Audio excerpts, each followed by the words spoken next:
Hey friends, hey family, my name is Skylent, and there's a lot of toxicity in the greater gaming space right now. A lot of developers and publishers kind of going awry with some of their franchises and IPs, not in the direction that fans want. But I wanted to put something out there that's a little bit proactive and positive into this space, and that's going to be my top 5 games that have fostered the most goodwill. The games that fans are the most fanatical over, and why that would be. Now, I've played all these games, and I can recommend them, and you've probably seen them in a number of top 10s from me and everybody else, and that's the point. I'm ranking this based on the communication that everyone has about these games. I mean, you can just go to some random gaming forum, and you would see these games being talked about, just kind of slipped in there like, hey, have you heard of this game? I think you should play it. They love this game, and they want other people to love this game because the developers and the game itself loves its players. These are the best games for fans. Keep the hype alive. Let's get into the top 5. Okay, so the first game I'm going to be mentioning is Fortnite, and it's actually number 5 because it's really freaking brand new, but it's also kind of the reason why it's on the list, because so immediately and clearly we can see why it soared over its competitors. Now, this is a genre that is prolific. Right now, it is exploding. It's an emergent genre that a lot of people want to emerge into. I mean, to the point where we have games merging into the genre where previously, like, maybe they were a MOBA or, I don't know, Wave Survival or some sort of survival server game, and they just transition. You know, they make a split in the development and they make a battle royale. And Fortnite was one of those games as well. It had, a co-op-y, Wave Survival-y type of game, and it's like, okay, let's see, PUBG is getting pretty big, H1Z1 was fun, let's try this too. And well, a lot of games have tried that, a lot of games are coming out, but Fortnite Battle Royale is the biggest because of its goodwill. Because Epic took something which was just a silly fun idea, it's like, yeah, let's try it too, and then they genuinely are trying. That's something that a lot of companies, it's like a little experiment. It's just a little tiny thing, and they're trying to jump on the bandwagon, which Fortnite was too, but Epic actually tries. With the meta events, oh my god. Remember Kevin, rest in peace? Guys, all the stuff that's happened with the story of Fortnite, like what? What kind of a battle royale that has a progressive meta story? I don't know, it's crazy. The actual monetization is so fair and fun, actually. Like the skins are ridiculously good. All the emotes, everything, and they just keep adding and piling on more and more and more that we ask.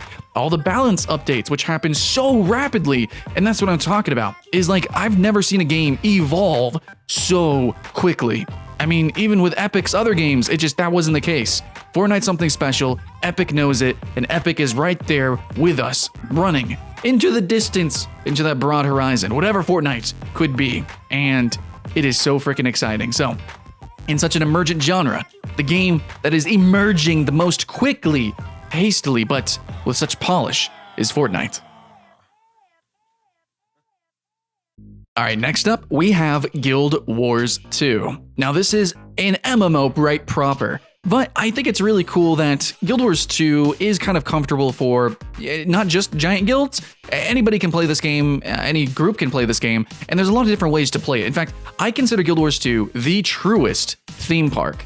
I mean, you have all these different rides that you can go on in any order that you want. If you want a PvP, you can jump into structured PvP, and it all equalized, boom, you're basically esport, baby. If you want to jump into, you got World v World 2 as well, and a couple of different PvP sections, and then there's raiding, and then you have giant world bosses, and you have the open questing, and just the raw exploration. Then the seasonal events, jumping puzzles, you even have like a single player campaign if you want to run through that, and there's just a lot of different fun, genuinely interesting rides that Guild Wars 2 has, and it's one of the only MMOs that actually is living and breathing, and it has that atmosphere of adventure, and overall, good game. But what's also awesome, especially with this list, is these games, they evolve, they actually change, and they give us what we want as fans. Now, Guild Wars 2 had some areas it was lacking when it originally launched. So when they expanded, boom, they gave us a little bit more difficulty, they gave us a little bit more verticality, they added in a lot of very interesting, very strange stuff. The expansion's like a whole new game, man, and they made the base free to play. Wow, what goodwill. The monetization overall is very fair for Guild Wars 2. It's a very cheap game. It's a very affordable game that just gives you a lot of content. And then the newest expansion, get mounts and just a whole new like roulette of gameplay to play through. It's a lot of fun things. Again, just a lot of different rides. They're always expanding on the true theme park. And I think it's a game that just has so much color that, they actually listen to their fans. They're listening to their community, and they're constantly building a space for that community to, communicate in, to play in, to ride the rides, and I genuinely love it. And at the moment, it is my most played MMO, so I think that says something from an MMO reviewer. But number 3, and it might be controversial, but that controversy is why I put it at number 3, and that's RuneScape. Okay, now to clarify, it is 2007 Scape. It is old school RuneScape. So there, if you don't know, there's actually like multiple forms of RuneScape. There used to be way more actually, counting Darkscape, but that was a thing. Anyways, so RuneScape is a classic MMO. Like the original classic RuneScape, basically was kind of like the original free-to-play of 2007 RuneScape. They just always expanded the game. It's always been the same game, but they've just kind of updated the engine and changed a couple things here and there. But this is where the controversy comes from. RuneScape did this giant shift where they changed huge sweeping mechanics with the combat, the evolution of combat updates. They've kind of changed a lot of the writing style. I mean, they updated the graphics, which are great. So that's known as RuneScape 3 now. But I think it's telling that the RuneScape that evolved, that it was, 2007 Scape, that RuneScape had to be clarified as 3. And then they had to make a fresh start RuneScape. They had to make an old school RuneScape server and accounts to please the fans. It's a little bit hard, and I'm kind of stuttering here trying to describe this because this is a top list of things that fans like, and RuneScape really dicked us over. And RuneScape actually has a lot of controversy. There's a lot of stuff going on with their weird esport, but they try to do a lot of experimental things, and in things they experiment and fans don't like it. And Jagex overall, a lot of their games get shut down. That's all I'm saying. But when it comes to old school RuneScape, they made the choice. Okay, players, you will vote on the updates. That's revolutionary. Players decide what goes in the game. And it seems like more often than not, things don't get in the game, but that's okay. Preserve the beauty that was 2007 RuneScape. The genuine heart and soul, even the classic RuneScape, the fourth wall-breaking quest text, the fun, the comic humor, the charm of from Tutorial Island all the way through to, the Dragon Slayer quest, at least in the free-to-play. A lot of the game, yeah, it can be clunky, it can be awkward, but especially with the mobile release, the 2007 Scape has just been absolutely true. Now, other games on this list are just ridiculously updated, and they're trying to do way ridiculous things, and normally, yeah, it's on the line of appeasing fans. But this RuneScape is a little bit more kept, and maybe it's not as exciting or explosive as some other titles, being so old, but that's also the point. When it comes to classic servers and like this revitalization of nostalgia and keeping the community alive, the original community, the original players, and keeping those original fans happy, RuneScape is undoubtedly the MMO for that. And, I can't wait to see the future of RuneScape 3 as well. Another RuneScape project, sure. But 2007 Scape, I have full confidence that, slowly but surely, we'll continue to get new, awesome updates that the fans want.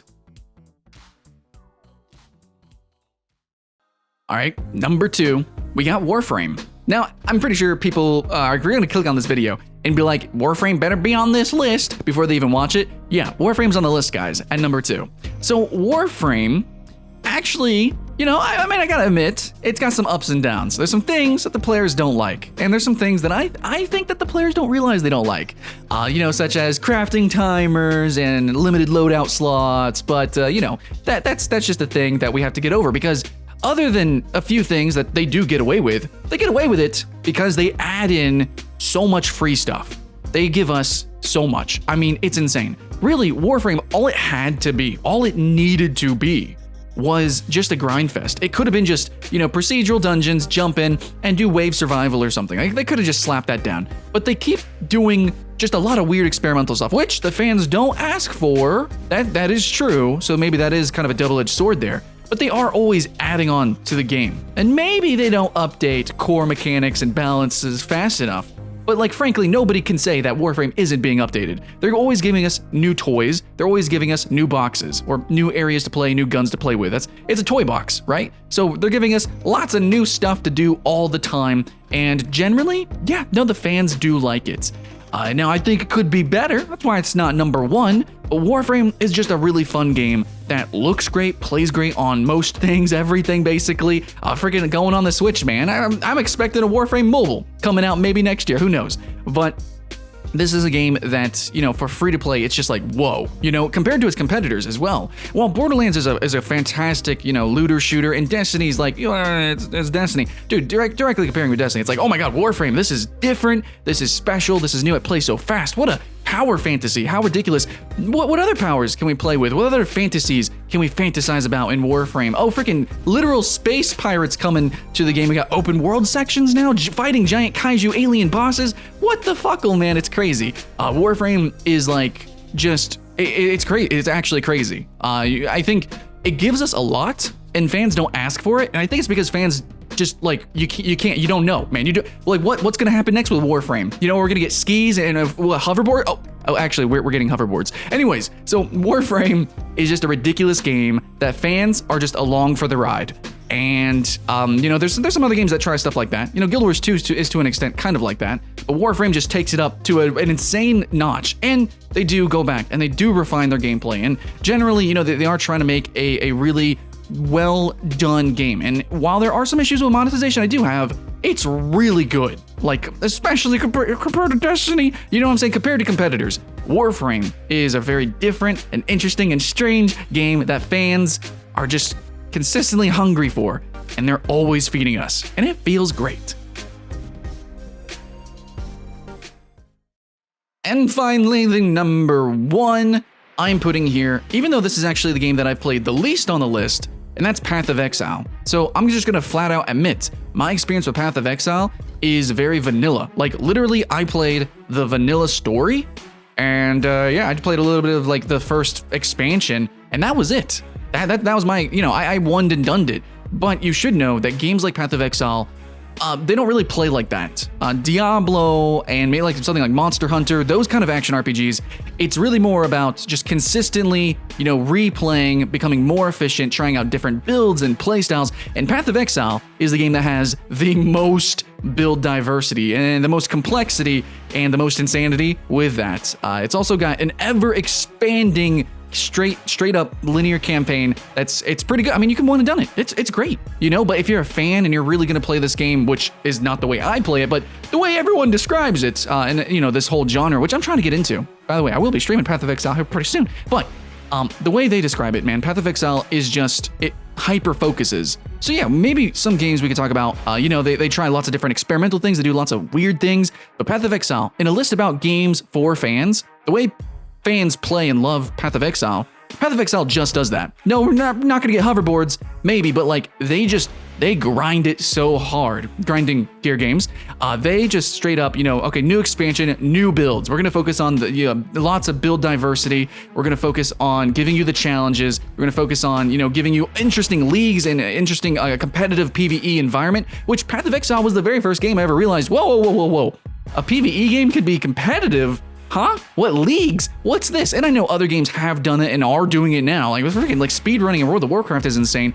But Path of Exile is a game that is, it's fun to play. You know, it's fun. It's a free to play. Just jump in. The story's poetic, and I can gush about it. But when it comes to the way fans so fervently, you know, try to get people to play it, like on Diablo forums, especially right now, on every other action RPG, and even most MMO sites, man. MMO sites are like, you know, and number 2 for the best MMO is Path of Exile. It's not even an MMO, but fuck it, it's that good. It's genuinely very fair. I think that, and compared to any other action RPG, basically, Path of Exile is like the fairest, and definitely compared to Warframe, the most fair, the best monetization I've seen. Other than like inventory slots, it's just cosmetics, man. And it's just so fully playable and so enjoyable from the casual to the hardcore. And I think even as a casual, you can be a fan of a game. You can play it once. I played Dark Souls once, and that's my favorite game ever. So yeah, you can one and done the game, or you can play it hardcore, maybe the way it's meant to be. I don't know, play the leagues. But Path of Exile is a game that makes fans out of just, you know, passerbys. It's just a game that's supposed to be so niche. It's supposed to be so specific, you know, just like the original Diablo, but it's just fucking good. And they won't stop updating it. They won't stop giving us more Path of Exile, pure Path of Exile gameplay. And so yeah, you know, I mean, if you're a fan of a game that just keeps coming, then I guess you'll never stop being a fan. And so the family just keeps growing and growing. A game that was supposed to be so particular and niche and very inspired by a dark game previously, you wouldn't think its community would be so bright and friendly, and yet it is, because They're fans of a game that loves its fans. But that's enough of that, guys. That's my top 5 games that are favorites of fans. Fans love these games. They just, always doing just updates that are just very accurate, very much a portrayal of what its player base truly wants. And hopefully these companies learn from that, and their future endeavors with that game and other games will also follow that. So, a lot of companies maybe could learn some lessons. Well, these are the games to learn lessons from, my friends. Thanks for watching, and I do hope that you guys pick one of these games, maybe try it, and have some fun. My name's Skylent, and I'll see you in the next one.